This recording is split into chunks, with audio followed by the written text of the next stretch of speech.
You have much more hair on your nose than my dad. How nice of you to notice. I'm a kid, that's my job. Remember when a 6'2" disaster in a trench coat could show up at your door, destroy your kitchen, traumatize your older sister, and somehow become the best thing that ever happened to your family? Welcome to Uncle Buck, the 1989 John Hughes classic that gave us chaos with a heart, slapstick with a soul, and a movie that made microwave laundry and giant pancakes feel like legitimate life skills. John Candy played Buck Russell, the lovable family black sheep who gets called in to babysit his brother's kids, including Jean Louisa Kelly, Macaulay Culkin, and Gabby Hoffman. Buck wasn't babysitting, he was rewriting the entire rulebook on suburban survival, and Gen X has been taking notes ever since. Today, we're counting down 15 weird facts about the comfort movie that turned a backfiring Mercury into a co-star and made every kid secretly wish their parents would leave town for a week. Now, before we get started, be sure to like and subscribe because it really does help the channel.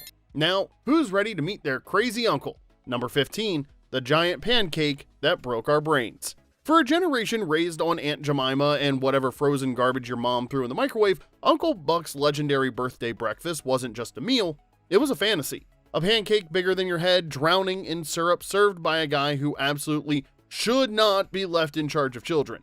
That scene, Buck flipping a massive flapjack while little Miles watches and all, became one of the most iconic moments in 80s comedy. It wasn't just funny, it was wish fulfillment.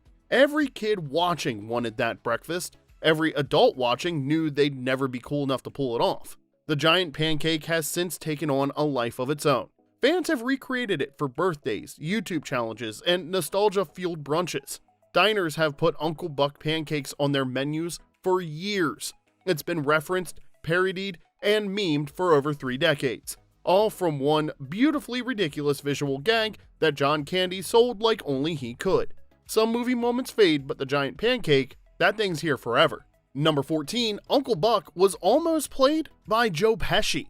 Before John Candy turned Uncle Buck into a 6'2" security blanket, John Hughes had a casting list longer than a CVS receipt, and some of those names would have turned this into a completely different movie. We're talking Bill Murray, Tom Hanks, Michael Keaton, Steve Martin, Dan Aykroyd, and Robin Williams. Basically, if you were a comedic actor in the late 80s with any heat, Hughes probably had your headshot on his desk. But the wildest contender was Joe Pesci. Yeah, that Joe Pesci. The guy who made Funny How sound like a death threat. It's just, you're just funny. It's funny, the way you tell the story and everything. Funny how? I mean, what's funny about it? Tom, you got it all wrong. Oh, Anthony. He's a big boy. He knows what he said. What'd you say? You're right. Funny how? Hughes actually considered leaning into Buck's gambling habit and rough edges, which sure sounds interesting on a whiteboard, but in practice, yikes. Now, picture the principal's office scene with Pesci instead of Candy. With John Candy, the hatchet bit plays as absurd and weirdly wholesome. Like your favorite uncle who definitely help you move a couch, but also might secretly accidentally break your lamp. With Pesci, however, that scene stops being funny and starts feeling like evidence in a trial. Buck goes from lovable disaster to a guy the neighbors are quietly concerned about. Danny DeVito was also in the running, but Hughes felt his energy ran too cynical for what the movie needed, and honestly, that's fair. DeVito is great at playing guys who'd sell you a lemon and sleep like a baby, but Buck needed to be the guy who'd burn the pancakes, flood the kitchen, and somehow he'd still make you feel safe. This is gonna be fun, beautiful horses, interesting people. Once Candy signed on, Hughes rewrote chunks of the script, telling him to soften everything and let that gentle giant energy shine through. That one casting decision is why Uncle Buck lives in the Comfort Movie Hall of Fame, instead of feeling like a mob comedy that took a wrong turn at Albuquerque. Number 13, The Great Chicago Snow Job. The movie is set in the dead of a Midwest winter. Coats, gray skies, and that general aura of suburban seasonal misery. But here's the thing, Mother Nature almost ruined the whole vibe before cameras even rolled. John Hughes originally wrote Uncle Buck to take place in St. Louis, and that's where production was set to film. But the winter of 1988 decided to take a vacation of its own. Temperatures in Missouri were unseasonably warm, not exactly the chilly, bundled-up suburban atmosphere Hughes needed. So production packed up and moved to Hughes' home turf, Chicago and the northern suburbs. Evanston, Winnetka, Northbrook, Wilmette, Even then, the crew had to lean on some old school Hollywood tricks for a few scenes, like manufactured snow, foam, and specialized ground cover to sell the winter look where nature wasn't cooperating. It's the same playbook studios have been running since the golden age of filmmaking. Most of the movie doesn't lean heavily on snow, so it wasn't a massive lift, but for the moments that needed that Midwest winter feel, the crew made sure it looked convincing enough that anyone who grew up in the region bought it without question. Hughes wanted suburban Chicago to look and feel exactly the way you remember it, and if the weather wouldn't play along, he'd build it himself. Number 12, the Beast was a rolling disaster on purpose. If you grew up Gen X, the sound of a car backfiring meant one of two things. Your neighbor's Buick had finally given up on life, or Uncle Buck was pulling into the driveway. Buck's infamous ride was a 1975 Mercury Marquis Brougham, a boat of a car originally designed to glide through suburbia like a velour-covered living room on wheels. For Uncle Buck, the production team took that dignity and destroyed it. They slathered on fake rust, caked it with grime, added cosmetic damage until the thing looked like it had been parked in a swamp for a decade. The result was the Beast. A car so visually offensive it became a character in its own right. The violent backfires, the sputtering engine, the clouds of smoke, all exaggerated through a mix of practical effects and post-production sound design. The car itself wasn't actually exploding, it just sounded like it might at any moment take out a mailbox and half the neighborhood. By the time it rolled on screen, the Beast wasn't just Buck's transportation, it was loud, humiliating, impossible to ignore, and one of the most memorable junkers in 80s movie history. You couldn't forget that car even if you tried, and honestly, none of us have. Number 11, Buck's CB radio was a throwback nobody expected. By 1989, CB radios were about as cool as a fanny pack at prom. The craze had peaked in the mid-70s, fueled by Truckers, Convoy, and Smokey and the Bandit, and by the late 80s, most of those radios were collecting dust in garages next to broken 8-tracks. The airwaves had gone relatively quiet, the handles were retired, and nobody was saying 10-4 good buddy without a hint of irony. And then, Uncle Buck rolls up in the Beast with a CB radio crammed into the glove box and a big ball mount antenna bolted to the rear quarter panel. Not a car phone, not some cutting-edge piece of tech, a CB. The kind of thing your dad ripped out of the family station wagon in 1982, and somehow, it worked perfectly. That was the genius of the detail. Buck wasn't keeping up with the times, he was a guy still living in the decade that suited him best. While the rest of the world was moving on to car phones and pagers, Buck was out here broadcasting on Channel 19 like he was running a convoy through the suburbs. The CB told you everything about this man in one prop. He wasn't broke because he wasted money on new gadgets, he was broke because he never upgraded anything. For Gen X kids watching at home, that CB was a relic they recognized. Maybe their dad had one, or maybe their uncle.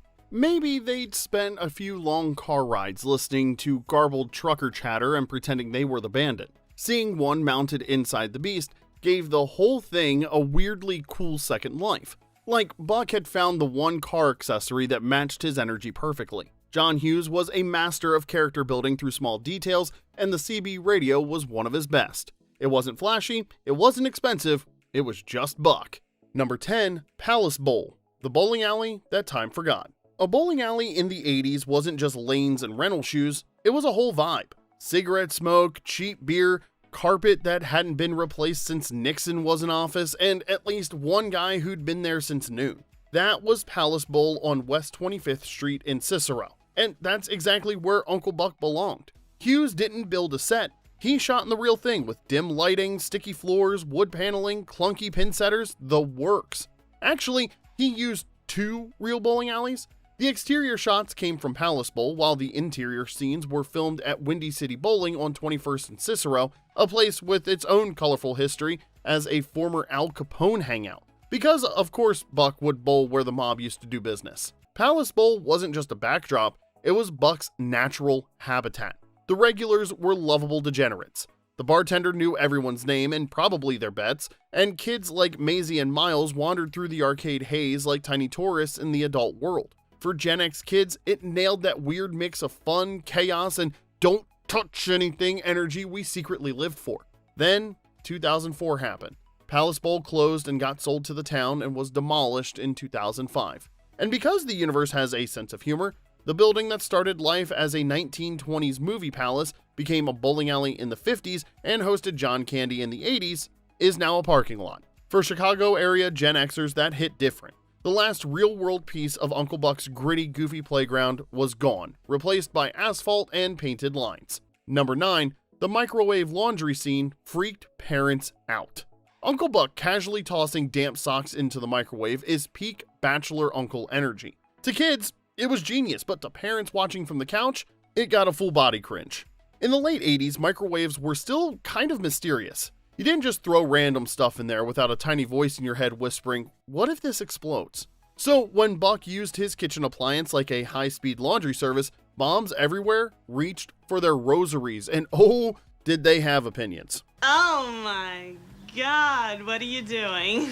After the movie hit theaters, Universal reportedly got flooded with letters. Parenting groups, fire safety advocates, concerned citizens who needed everyone to know this was dangerous and irresponsible. Some moms even claimed their kids tried it at home, and spoiler alert, it didn't go well. John Hughes naturally could not have cared less. Buck wasn't supposed to be a role model. He was a guy who played by his own rules, and if those rules included nuking his socks between frozen burritos, so be it. For the record, the socks weren't actually microwaved on set. That steam rising out of them, just pre-dampened socks from hot water, maybe a hidden steamer or something, but to every kid watching, it looked like Buck had just invented the future of laundry, and honestly, some of us still think he was onto something.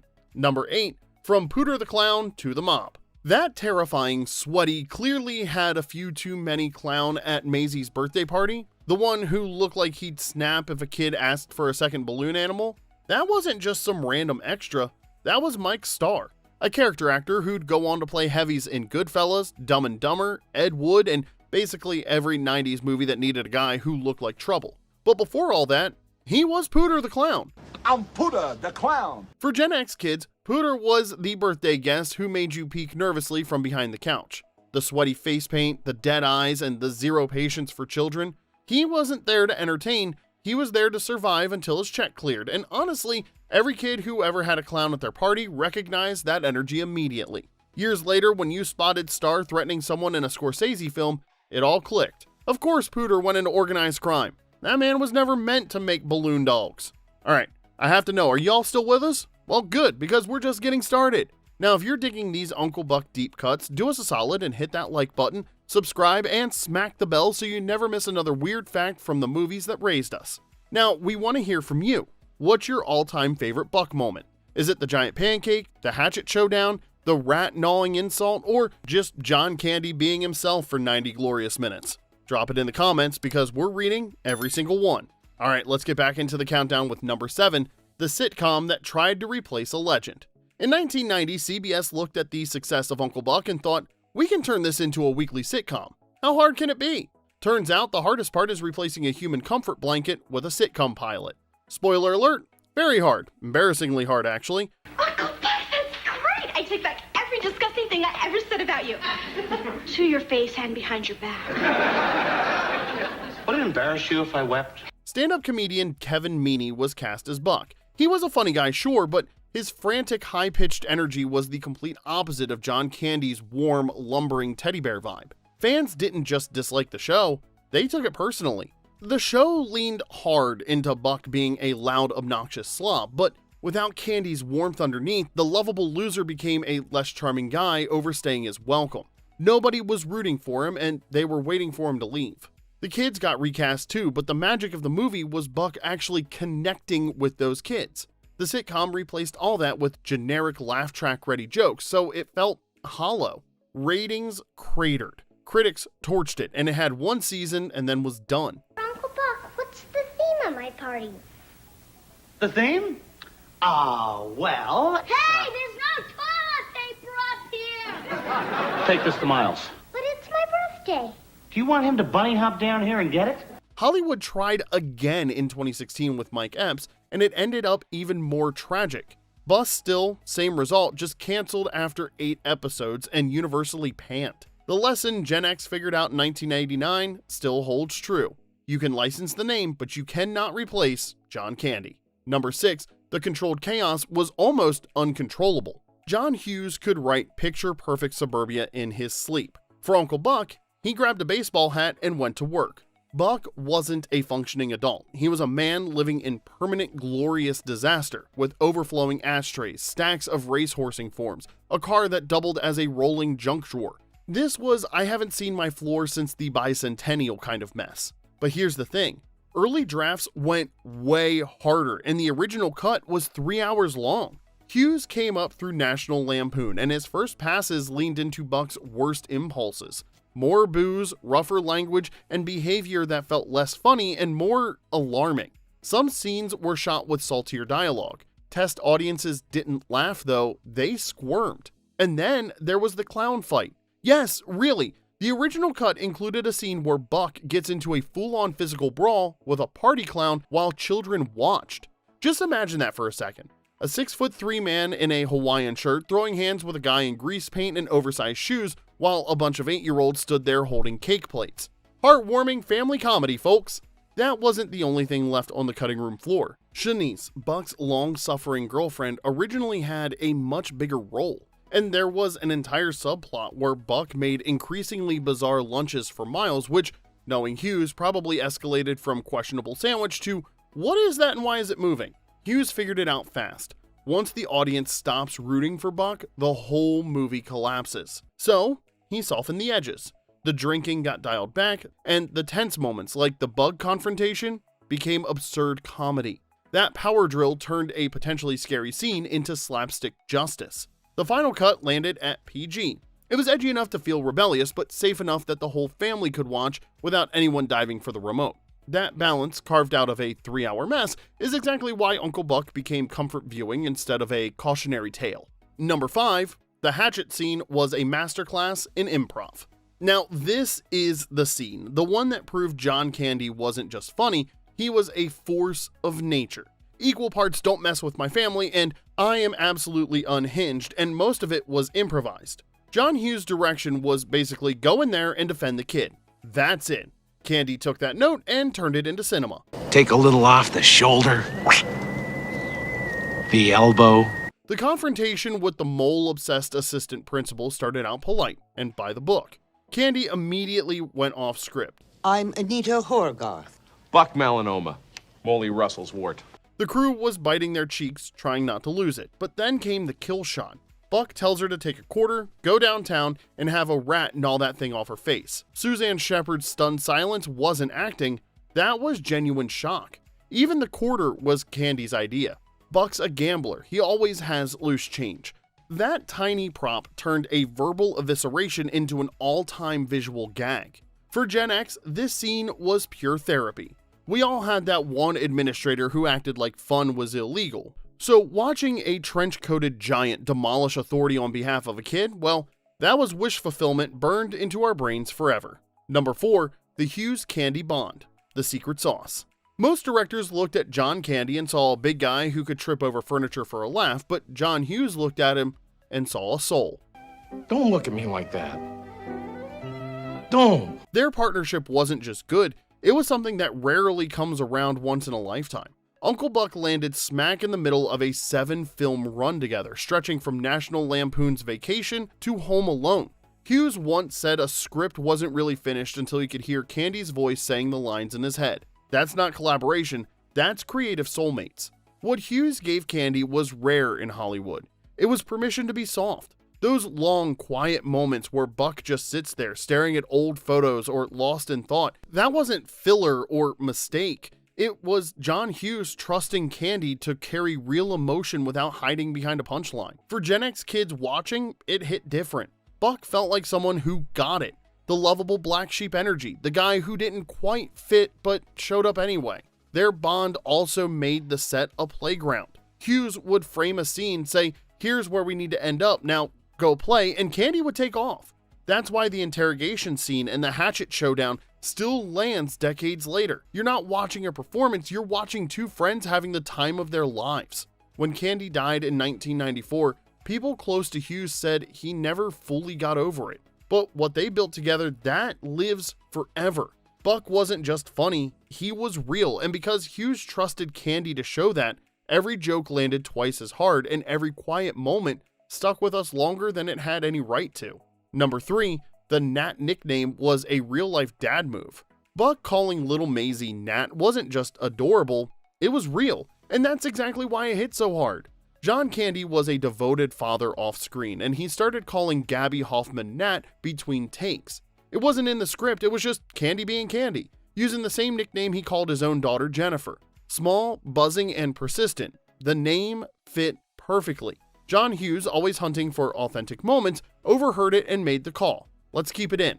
No writer could have manufactured that. A scripted nickname would have felt cute. This one felt lived in, like Buck had been calling her that for years. One tiny ad-lib turned Buck from a lovable goofball into the uncle you wished had been part of your family. You think she hates me? With a passion. Gabby Hoffman's reactions were the real deal too.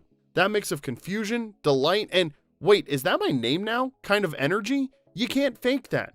Number 2, the stealth audition that created Home Alone. That mail slot scene, it didn't just make you laugh, it quietly changed movie history. No pressure, kid. John Hughes knew Macaulay Culkin had something, but he didn't know the kid was about to become the biggest child star on the planet. The mail slot interrogation was the test. He didn't just hold his own, he ran the scene. Watching the dailies, Hughes reportedly said, "This kid is a lead," and just like that, Miles Russell became the prototype for Kevin McAllister, suspicious of adults, quick on his feet, and way too smart for his own good. Candy helped seal the deal. He told Hughes that Culkin was a natural, the kind of kid who didn't act like he was acting. Can somebody get that, please? When Hughes started writing Home Alone, he had that fearless little voice stuck in his head. And here's the full circle moment. Candy showed up in Home Alone as Gus Polinski, the polka king of the Midwest. The same guy who helped launch Culkin's career came back to share the screen one more time. Number 1, the final shot was a real-life farewell. That last wave, the slow pull away from the Russell house, it wasn't just Uncle Buck leaving, it was John Candy saying goodbye, and nobody knew how much that moment would come to mean. By the time they filmed that final scene, the cast and crew had spent months together in suburban Chicago. Candy didn't just show up and disappear into a trailer, he spent his downtime doing magic tricks for the kids, buying them snacks and goofing around between setups. Real bonds with real affection. So when the cameras rolled on that goodbye, the tears on those kids' faces weren't acting. They were watching a friend drive away. Candy stayed in character longer than he needed to. That slow, quiet wave felt like a man soaking it in one last time. Hughes let the cameras keep rolling and he knew magic when he saw it. Then, in 1994, John Candy passed away. He was 43. Suddenly, that wave meant something else entirely. That final shot became more than a movie ending. It became an actual goodbye. The laughter, the chaos, the heart Buck brought into our living rooms was never coming back. Some movies make you laugh, but Uncle Buck made us feel something. Even though it wasn't his last credited film, the movie and that wave stuck with us forever. And there you have it. 15 weird facts about the movie that turned a trench coat and a backfiring car into comfort viewing for an entire generation. Which fact surprised you the most? Did we miss your favorite behind the scenes moment? Well, drop it in the comments. And don't forget to like, subscribe, and hit that notification bell so you never miss another nostalgic deep dive into the movies that shaped our childhoods. Until next time, this is Remember When.